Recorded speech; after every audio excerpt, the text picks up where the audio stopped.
who is going to perform the speech evaluation for Jeff Chilson's speech. So Joe, can you come up and introduce Jeff? Thanks.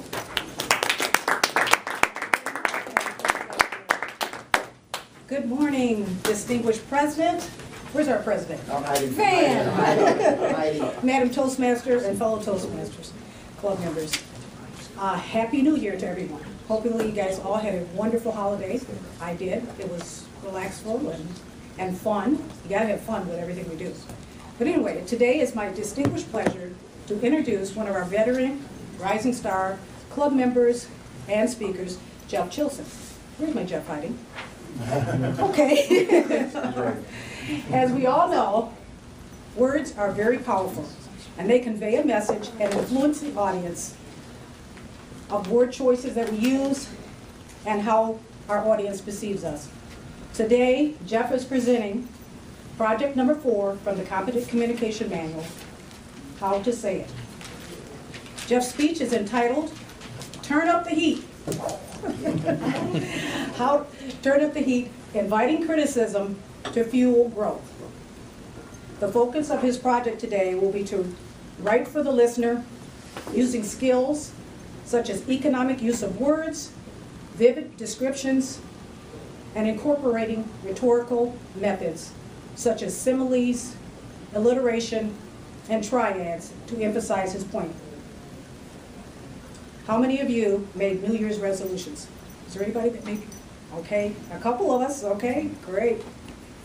If one of them is to increase the rate at which your speaking skills improve, listen up today. Jeff will be showing us how to squeeze the juice from each speech project to help you get your money's worth out of your Toastmasters membership. How exciting is that, all of you? Isn't that exciting? Yeah. Okay. How to squeeze the juice. Please help me welcome Jeff Chilson to the lectern to turn up the heat and to invite criticism to fuel our growth. Jeff?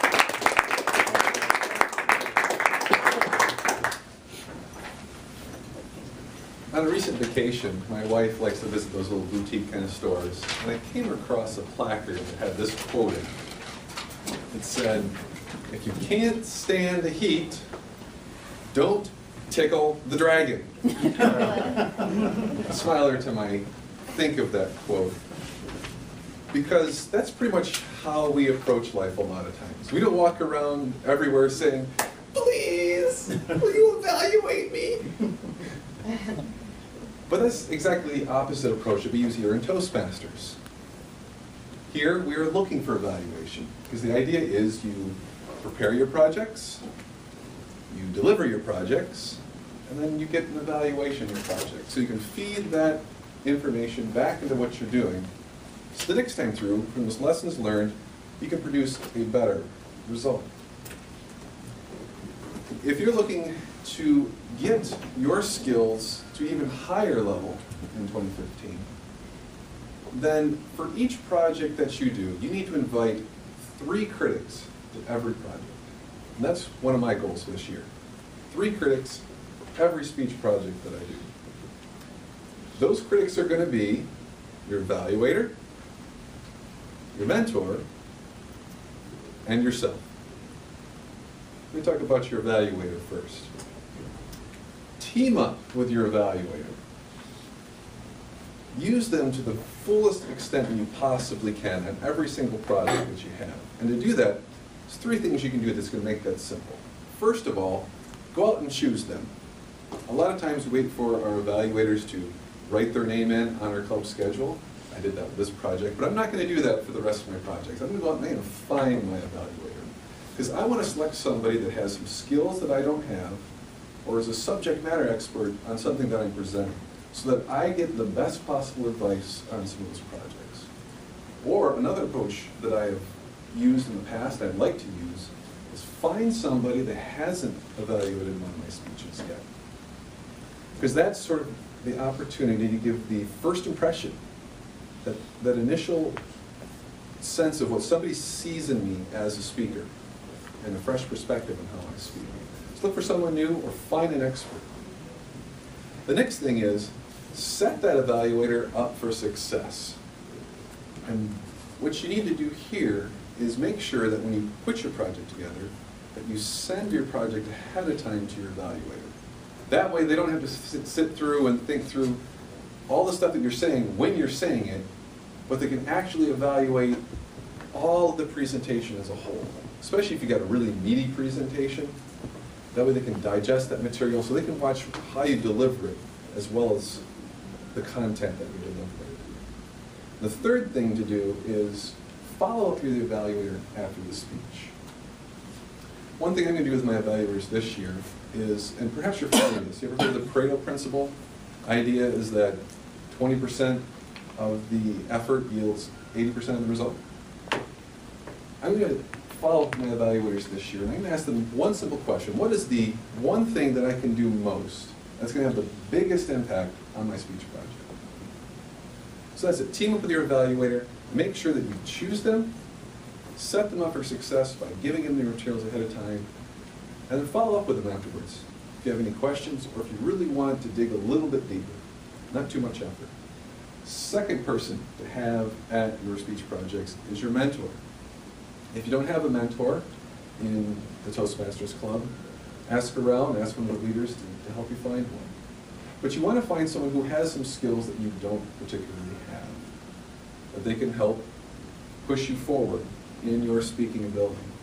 Now for this speech project, I don't have my mentor here, but I haven't had a mentor for a while. And I thought, I really want for these next speech projects to have someone push me a little further. So I actually found in a conversation last month with Christine Shook that we are working on similar projects. She has some skills that she excels at that I don't particularly have ironed out as well. And we had some mutual goals that we were working towards. And so I asked Christine to work on me these next 4 projects, really give me an extra set of eyeballs and ears on what I'm doing.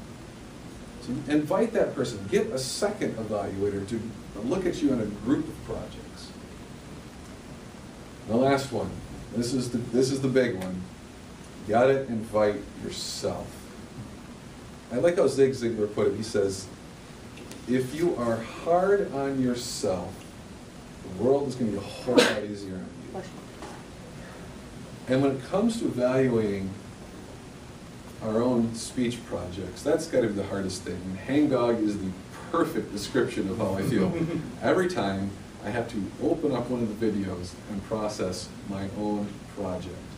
But this year, I'm going to do it. I'm going to bite the bullet, and I'm going to watch the video and invite everybody to do the same thing as well, because you're going to be hard on yourself.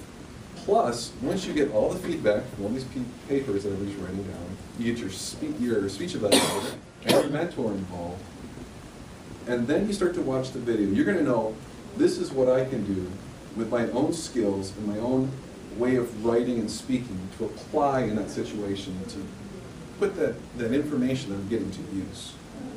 So I'm going to challenge myself this time to watch the video 3 times. It shouldn't take me any more than just sitting down at my lunch, eating my lunch with the video. But I'm going to do it a specific way. First way I'm going to do it is I'm going to just minimize the screen and just listen to myself do it. The second time through, I'm going to do it the opposite way. I'm going to turn the sound off and just watch how I present. See what gestures I'm using, see how well I use the stage. And the third time, I'm just going to put the whole thing together and see what the whole package looks like. And I think when I put all 3 of those pieces together, I'm really going to get the benefit out of my projects as I move forward. So those are the 3 critics you should have at every single one of your speech projects as well, if you really want to get the most out of each project. Have your speech evaluator, have your mentor, sit down, bite the bullet, watch the videos yourself. I like the way Biggie Munn, the football coach, said it best. He says the difference between good and great is just a little extra effort. That's all that I'm thinking about for this year. If I just put just a little extra effort, set my evaluator for success, get someone to be a second set of eyes on my projects, and just sit down and watch the video, I know I can get the biggest benefit out of each of my speeches. I invite you to do the same. Go out and tickle a dragon.